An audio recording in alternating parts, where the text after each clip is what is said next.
हार कर खुद से कैसे जी लेते हो, कि हार कर खुद से कैसे जी लेते हो, अपने आंसू खुद ही कैसे पी लेते हो। मुझे नहीं आता इस अकेलेपन से अब लड़ना, मुझे नहीं आता इस अकेलेपन से अब लड़ना, जब लगे सब बेगाने तो क्यों ना हो अब आगे बढ़ना। So hello and welcome to the divine world of education. I am your mentor Kartik Shukla. और जैसा कि मैंने तुम्हें आज का ज्ञान दिया कि हार के खुद से तुम कैसे जी गए हो भाई। अगर तुम कभी हार गए हो तो क्या तुम हार के बैठे हुए हो? अगर बैठे हुए हो तो तुम ये बहुत गलत कर रहे हो मेरे दोस्त। वो बात सही है कि तुम्हारे सारे दोस्त तुमसे आगे निकल गए हैं, तुम्हारे सारे कलीग्स तुमसे आगे निकल गए हैं। लाइफ है, हर कोई आगे निकलेगा, तुम्हें हार के उस जगह पे बैठना नहीं है। खरगोश की कहानी सुनी ना, कछुए खरगोश की। खरगोश सो गया था, ठीक है, जो सोवत है सो खोवत है ना। अपने यहाँ कहा जाता है ना, पुराने जमाने में लोग कहा करते थे जो सोवत है वो खोवत है, ठीक है। तो कहने का मतलब ये है कि खरगोश भी सो गया था और क्या हुआ था, हार गया था, खो दिया था उसने, ठीक, अपना वजूद खो दिया था। तो कहने का मतलब ये है कि तुम्हें भी अपना वजूद नहीं खोना है, हार के बैठना नहीं है, कभी नहीं बैठना है। उठो और लक्ष्य की प्राप्ति तक ना रुको। स्वामी विवेकानंद ने कहा है, जागो उठो और लक्ष्य की प्राप्ति तक ना रुको। आई बात समझ में? सो एक ही लाइन से तुमको कितना सारा ज्ञान मिल गया। जब सब लगते हैं तुमको बेगाने, ऑब्वियसली इस दुनिया में कोई अपना नहीं होता, ठीक है। जब सब लगते हैं तुमको बेगाने तो क्यों ना हो आगे बढ़ना। आगे बढ़ते हैं, तो चलिए आगे बढ़ते बढ़ते हम भी आज आगे पहुंच गए हैं। आप सोच रहे होंगे सर ने बोर्ड आज इरेज नहीं किया, क्यों नहीं इरेज किया? क्योंकि अब हम यही प्रोसेस सारे आगे पढ़ने वाले हैं। लास्ट लेक्चर में हमने क्या चीज पढ़ ली कि हमने सबसे पहले भैया देखा कि भाई आइसोलेट कैसे करना है डीएनए को, ठीक है। मतलब आइसोलेशन ऑफ डीएनए हमारा प्रोसेस है। अच्छा, ये सारे जो प्रोसेस है वो किसके हैं? Process of R DNA technology, process of R DNA technology. अब कुछ लोग जो पहली बार इस वीडियो को देखने जा रहे हैं वो लोग ये कहेंगे कि भाई साहब ये आर डीएनए क्या होता है। समझ लेते हैं, फिर से समझ लेते हैं, एक बार रिवीजन कर लेते हैं। नहीं करना है रिवीजन, समझना है तो आर डीएनए के लिए पिछला वाला वीडियो हम जरूर देखते हैं, ठीक है। R DNA, R for recombinant, क्या है? R for recombinant. आपको बताया है शब्दों को तोड़ना सीखे, प्रीफिक्स और सफिक्स को याद करना सीखे। री का मतलब हुआ दोबारा, क्या हुआ? दोबारा, ठीक है। और कॉम्बिनेंट का मतलब ऐसा डीएनए जो किन्हीं दो कॉम्बिनेशंस, किसी दो डीएनए के कॉम्बिनेशन से बना है। कौन कौन से दो डीएनए हमने बताया आपको? हमने आपको बताया भाई साहब दो डीएनए, एक तो होगा तुम्हारा फॉरेन डीएनए, फॉरेन नहीं फॉरेन डीएनए, और दूसरा डीएनए था हमारा वेक्टर डीएनए। हमने इसका डीएनए निकाला, इसका डीएनए निकाला कैसे? आइसोलेट करा। अभी समझते हैं हम कैसे आइसोलेशन करेंगे। और आज के हम ये तीन प्रोसेस, शुरुआत के जो 3-4 प्रोसेस है, ये आज हम इस वीडियो में कवर करने वाले हैं, ठीक है। आइए समझ में, तो ढंग से आइए अब आज हम ये डिस्कस करते हैं कि हमको ये प्रोसेस कैसे पढ़ने हैं, ठीक है। आइए समझ में, तो अब हम ये देखते हैं कि सबसे पहले जो हमने स्टेप्स आपको बताए कि कौन कौन से प्रोसेस है। आइसोलेशन ऑफ डीएनए है, कटिंग ऑफ डीएनए है, सेपरेशन ऑफ डीएनए है, फिर है एम्प्लीफिकेशन ऑफ डीएनए, फिर आ गया हमारे पास लाइगेशन ऑफ डीएनए, और फिर क्या है? Transfer R DNA into the host cell, and last question is that extract protein from R DNA. मतलब जो हमने नया आर डीएनए बना लिया है उसको हम प्रोटीन उससे कैसे निकालेंगे। आई बात समझ में? तो चलिए स्टार्ट करते हैं। क्या लिखा है first process? Isolation of DNA. चलिए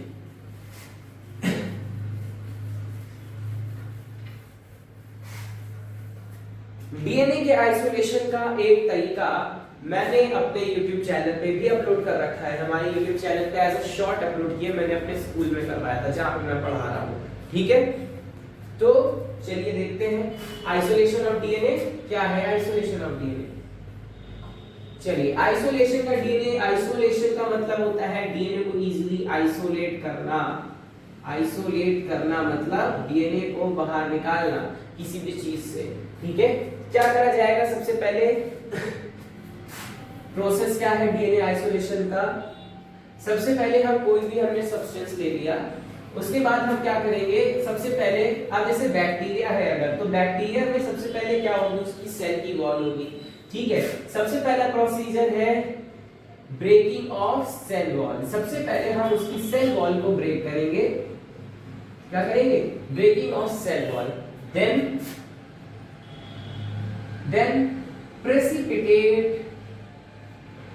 precipitate the DNA, क्या है, precipitate the DNA, आप समझते हैं, ब्रेकिंग ऑफ सेल वॉल और क्या है, फिर precipitate the DNA। ठीक है, मैंने ली थी स्ट्रॉबेरी को ढंग से उसकी कुटाई की, सबसे पहले कुटाई करने के बाद फिर मैंने उसमें थोड़ा सा सॉल्ट डाला था और थोड़ा सा डिस्टिल वाटर में टैप वाटर डालने के बाद मैंने उसमें डाला था लिक्विड सोप क्यों डाला था, क्योंकि उससे हमारी ये जो सेल वॉल थी ये ब्रेक हो गई थी। ब्रेकिंग ऑफ सेल वॉल के लिए हम सोप सॉल्यूशन का यूज करते हैं, किसका यूज करते हैं, सोप सॉल्यूशन का यूज करते हैं। साथ ही हम इसमें ऐड करेंगे वाटर भी कैसा होना चाहिए, टैप वाटर भी हो सकता है, डिस्टिल वाटर हो सकता है, और हम इसमें थोड़ा सा डालते हैं क्या, सॉल्ट, सोडियम क्लोराइड। आई बात समझ में। फिर जब बात करते हैं प्रेसिपिटेट द डीएनए, तो हमेशा याद रखना प्रेसिपिटेशन के लिए हम यूज करते हैं अल्कोहल का। अल्कोहल यानी कि कौन सी अल्कोहल होगी, हमारे पास होगी एथेनॉल, C2H5OH, क्या है नाम इसका, एथेनॉल। ठीक है, इसी को दूसरी भाषा में हम क्या बोलते हैं, एथिल अल्कोहल।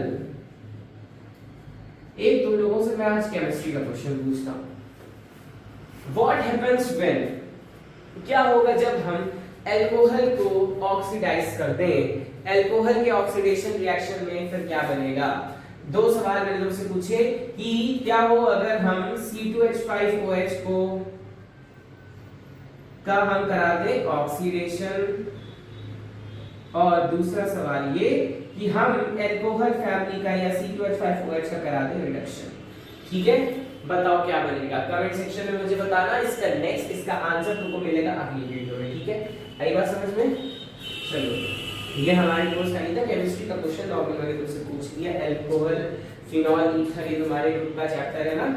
ठीक है, आई बात समझ में। तो ये है, या हम एक दूसरा भी अल्कोहल यूज कर सकते हैं, दूसरा अल्कोहल हम यूज कर सकते हैं, उसको कहा जाता है आइसोप्रोपाइल अल्कोहल। क्या है, अल्कोहल, आइसोप्रोपाइल अल्कोहल, यानी कि प्रोपेल अल्कोहल यानी प्रोपेनॉल। क्या है, प्रोपेनॉल का एक आइसो, जहां भी आइसो वर्ड लगा हो यानी कि वो उसी कंपाउंड का आइसोमर होगा। आइसो वर्ड लगा है यानी क्या होगा, आइसोमर। आइसोमर्स क्या होते हैं, आइसोमर्स क्या होते हैं, केमिस्ट्री पूछ रहा हूं तुमसे, आइसोमर।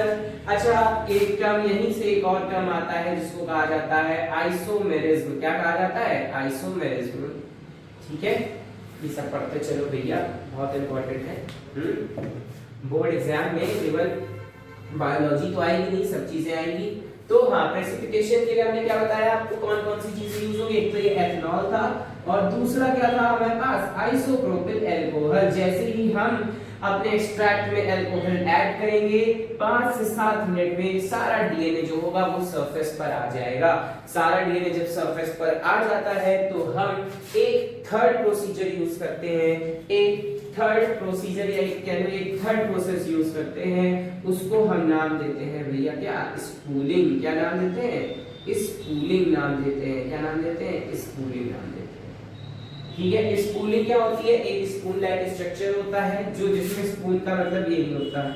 ठीक है, एक ऐसे स्पूल से हम क्या करते हैं, उसको पूरे डीएनए को निकाल लेते हैं, एक्सट्रैक्ट कर लेते हैं, बाहर ऊपर कर लेते हैं। ठीक है, और फिर उसको हम क्या करेंगे, ग्लास स्लाइड में डाल देंगे। ठीक, तो ये हमारा था फर्स्ट प्रोसेस, हमारा कंप्लीट हो गया।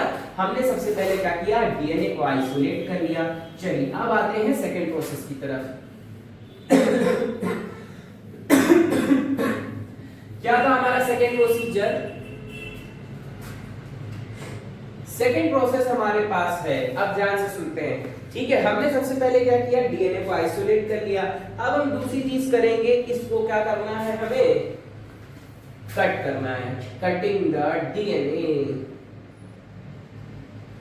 Cutting of DNA. ठीक है, ध्यान रखेंगे क्या चीज देखने वाले हैं कटिंग करने के लिए। पहली चीज तो कटिंग हम किससे कर रहे हैं, कौन से एंजाइम से कर रहे हैं, एंजाइम का नाम है क्या,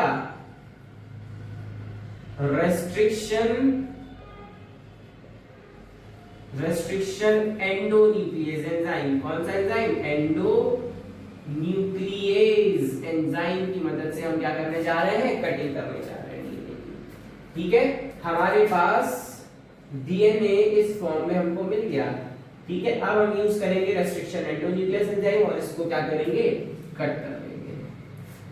ठीक, तो हमारा सेकंड प्रोसेस क्या हो गया? Cutting of DNA with the help of enzyme restriction endonuclease. इसको हम दूसरा नाम क्या देते हैं? इसको हम दूसरा नाम क्या देते हैं? सबको बताओ, पता होगा आप लोगों को, उस दिन भी बताया था। इसको कहा जाता है क्या? Molecular scissors. क्या कहा जाता है? मॉलिक्यूलर सीजर्स कहा जाता है। आई बात समझ में? चलिए आगे बढ़े।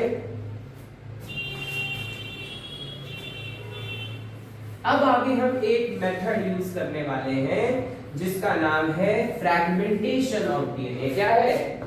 Fragmentation of DNA.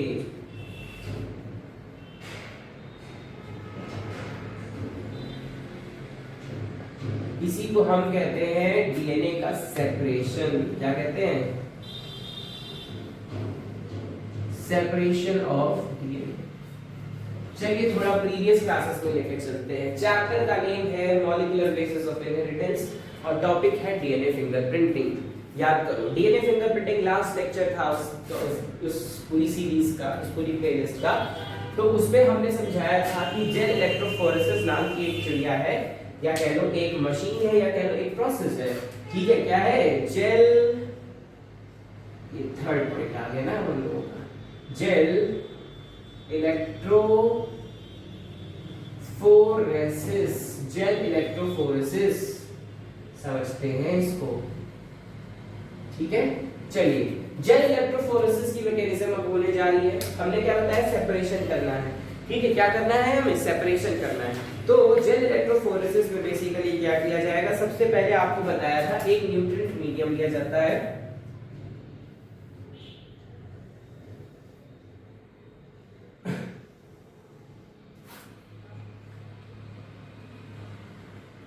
जितनी चीजें हम पढ़ रहे हैं सब एनसीईआरटी में मेंशन है। क्या है? मेंशन है। आई बात समझ में?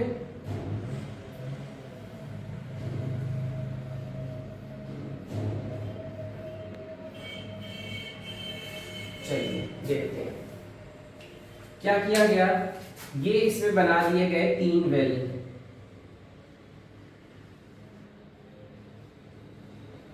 ठीक है, 3 4 जितने भी बन सकते हैं। अब फिर क्या करेंगे? अब हम इसमें ऐड करेंगे तुम्हारे क्या चीज? क्या ऐड करने वाले हैं? डीएनए को दौड़ाना शुरू करेंगे। ठीक है, डीएनए को दौड़ाना स्टार्ट करेंगे और फिर क्या होगा?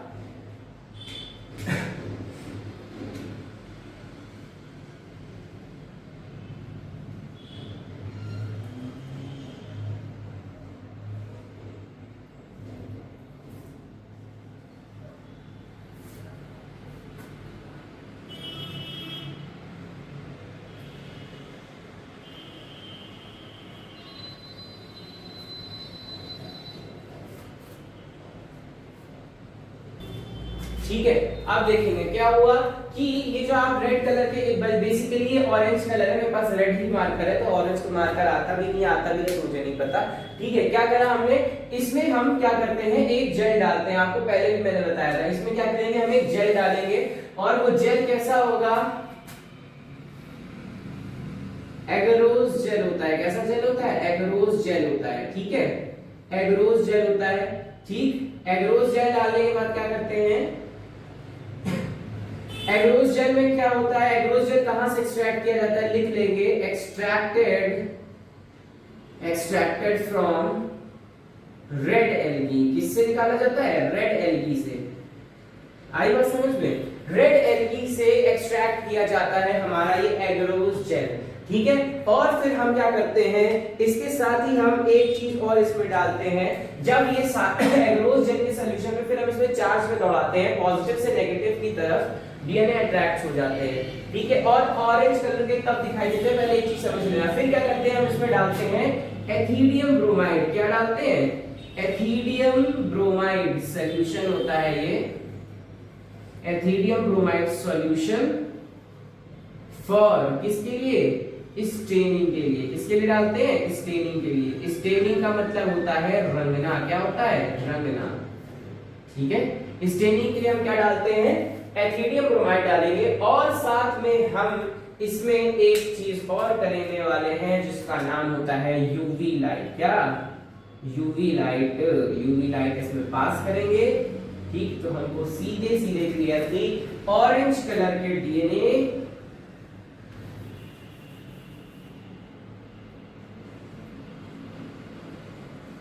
Orange colour DNA appears.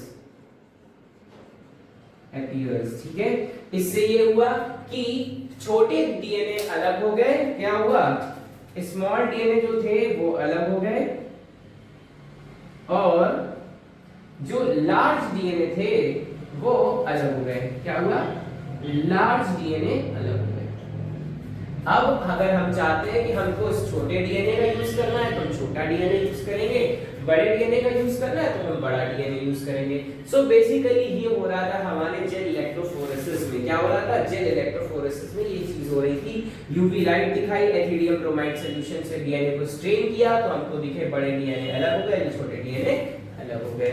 आई बात समझ में? तो ये था सेपरेशन ऑफ डीएनए या फ्रेगमेंटेशन ऑफ डीएनए भी हम इसको बोलते हैं। ठीक है, तो जब आगे बढ़े, तो आगे बढ़ने पे हम जब पहुंचते हैं तो फिर एक नेक्स्ट प्रोसेस आता है, fourth process, amplification of DNA. क्या आता है? Amplification of DNA. चलिए उसको भी समझ लेते हैं।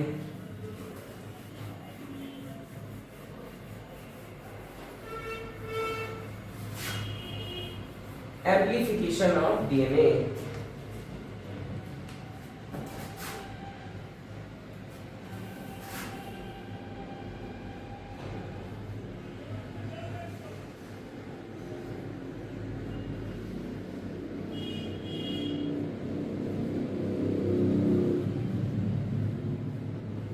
एम्प्लीफिकेशन ऑफ डीएनए का जो प्रोसेस होता है वो किया जाता है किससे?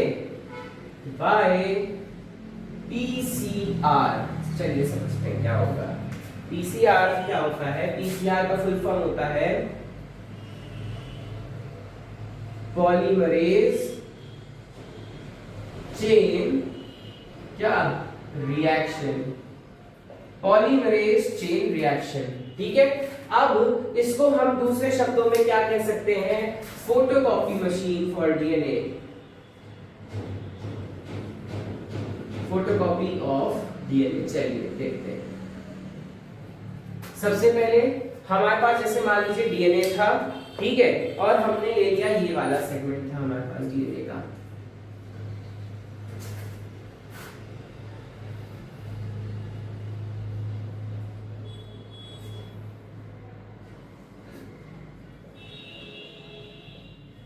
ठीक है, हम चाहते हैं कि हमारा जो फोटोकॉपी है इतने पोर्शन की हमको फोटोकॉपी मिल जाए डीएनए की। ठीक है, ठीक है, आई बात समझ में? तो चलिए स्टार्ट करते हैं। तो फर्स्ट प्रोसीजर जो होने वाला है, सबसे पहले हम क्या करेंगे? इसको हीट करेंगे।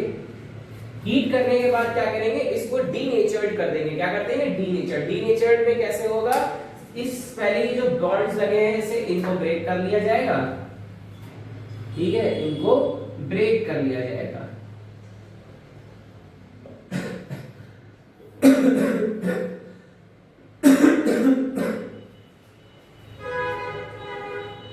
इन बॉन्ड्स को ब्रेक कर लिया गया, डीनेचर्ड कर लिया गया, और इस प्रोसेस को पीसीआर की इस प्रोसेस को कहा जाता है डीनेचुरेशन। क्या कहा जाता है?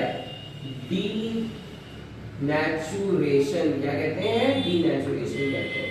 ठीक है, आगे बढ़े तब हम क्या करेंगे? इसको और आगे बढ़ने पर क्या करा जाएगा? फिर पॉलीमरेज की मदद से, कौन सा पॉलीमरेज? आपको रेप्लिकेशन ऑफ क्या? रेप्लिकेशन ऑफ डीएनए में बताया था। पीसीआर में कौन सा पॉलीमरेज लगता है? आरएनए पॉलीमरेज लगता है। आरएनए पॉलीमरेज क्या बना लेता है? प्राइमर बना लेता है। क्या बना लेता है? प्राइमर बना लेता है। Primer formation by RNA polymerase.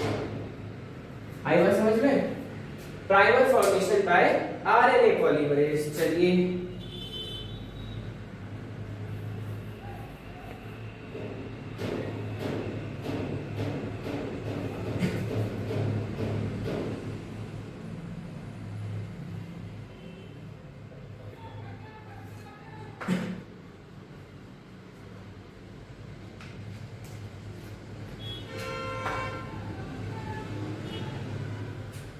ये लीजिए हमारे प्राइमर्स बनके तैयार हो गए। ठीक है,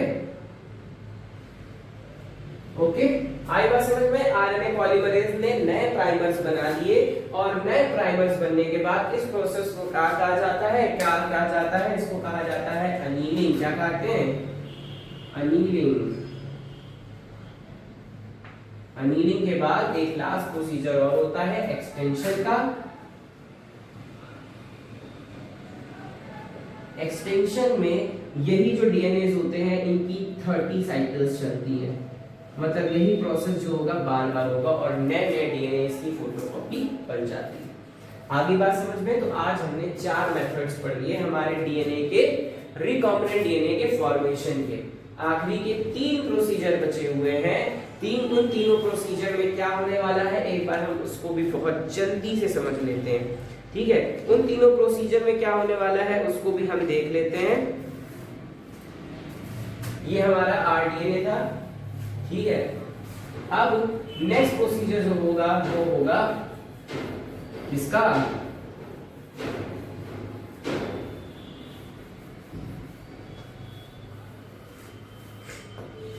हमारा 5th प्रोसेस जो होने वाला है वो क्या है? Ligation of DNA. अब यानी कि लाइगेशन ऑफ डीएनए में क्या होगा कि चलिए देखते हैं। ये हमारा वो वाला डीएनए बन गया जो हमने अभी बनाया है, फॉरेन डीएनए से, फॉरेन जीन से निकाला है। और अब ये है हमारे पास एक वेक्टर डीएनए। ठीक है, क्या है ये? वेक्टर डीएनए है। चलिए, ये है हमारे पास वेक्टर डीएनए। ठीक है, अब हमको क्या करना है? इन दोनों को जोड़ना। चलिए जोड़ देते हैं। ठीक, किसकी मदद से जोड़ेंगे? लाइगेज एंजाइम की मदद से। किसकी मदद से? लाइगेज एंजाइम की मदद से हम इन दोनों को ऐड कर लेंगे। चलिए देख लेते हैं एक बार ऐड करके।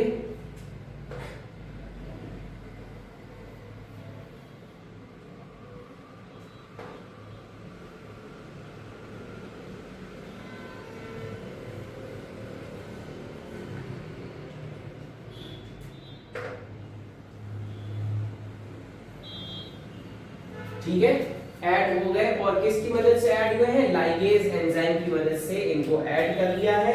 और अब ये क्या बन गए हैं हमारे? ये हो गया है हमारा आरडीएनए। आर फॉर रिपब्लिक नहीं, आर फॉर रिकॉम्बिनेंट डीएनए। क्या है? R for recombinant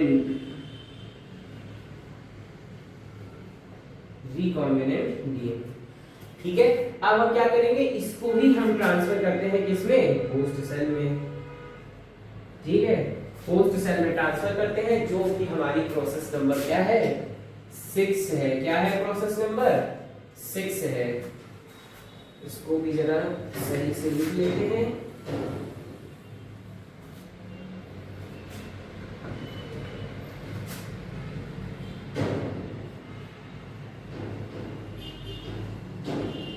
transfer rDNA into host cell.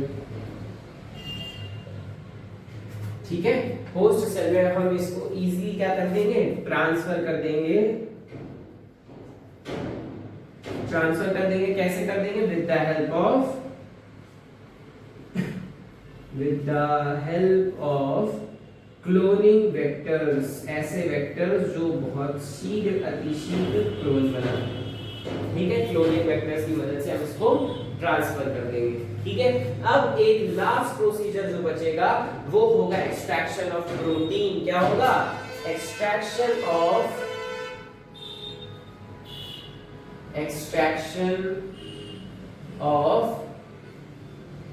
Proteins. ठीक है, कैसे होगा? अब देखो, ये डीएनए जो है यही जो तुम्हारा आरडीएनए था। क्या था? आरडीएनए जो था ये क्या करेगा? आगे चल के देख लेते हैं। ये जो था तुम्हारा आरडीएनए, ये क्या था तुम्हारा? आरडीएनए। ठीक है, ये आरडीएनए हमने इंसर्ट कर दिया किसमें? होस्ट सेल में। होस्ट सेल में। अब अब एक्सट्रैक्शन ऑफ प्रोटीन कैसे होने वाला है, सबसे पहले प्रोटीन बनेगा कैसे, आप सब जानते हैं, सेंट्रल डॉग्मा थ्योरी हो जाएगी यहाँ पे, ये आ जाएगा सबसे पहले क्या, रेप्लिकेशन ऑफ आरडीएनए, सबसे पहले ये जो आरडीएनए है वहां पे जाके रेप्लिकेट करेगा ऑब्वियसली। दूसरी चीज क्या होगी, ट्रांसक्रिप्शन की मैकेनिज्म होगी, क्या होगी, ट्रांसक्रिप्शन की मैकेनिज्म होगी। और तीसरी चीज होगी ट्रांसलेशन, क्या होगा, ट्रांसक्रिप्शन की मैकेनिज्म से क्या बनेगा हमारे पास प्रोडक्ट आरएमआरएनए, ठीक है, रिकॉम्बिनेंट मैसेंजर आरएनए। और ट्रांसलेशन की मैकेनिज्म से हमारे पास बन जाएंगे आर प्रोटीन यानी रिकॉम्बिनेंट प्रोटीन। फिर हम इसको हम निकाल लेंगे, ठीक है, इसको हम निकाल लेंगे और फिर उसको हम मार्केट वाइज में यूज करना स्टार्ट कर देते हैं, ठीक है, आगे बात समझ में, ठीक है। एंटीबायोटिक जो बैक्टीरिया से बनती है वो इसी प्रोसेस से बनती है, एम्फिसिलिन, पेनिसिलिन एंटीबायोटिक्स है, ठीक है। तो ये था पूरा प्रोसीजर हमारे पास प्रोसेस ऑफ आरडीएनए टेक्नोलॉजी का, किसका था, आरडीएनए टेक्नोलॉजी का। तीन चीजें बच गई हैं आपके इस चैप्टर में, दैट इज पीबीआर 322 या जिसको हम प्लाज्मिड भी बोलते हैं वो, बायोरिएक्टर्स एंड डाउनस्ट्रीम प्रोसेसिंग, वो हम नेक्स्ट लेक्चर में कवर करेंगे, ठीक है। तब तक के लिए हंसते रहो, मुस्कुराते रहो। आई होप सो ये आपको वीडियो पसंद आएगा। This is all for today. I hope आपको ये वीडियो पसंद आया हो, तो do not forget to like, share and subscribe, और मुझे ये जरूर बताना कि तुम्हारी पढ़ाई कैसे चल रही है, आई बात समझ में। So this is all for today, thank you so much and do not forget to like, share and subscribe the divine word of education. I am your mentor Kartikeya Shukla.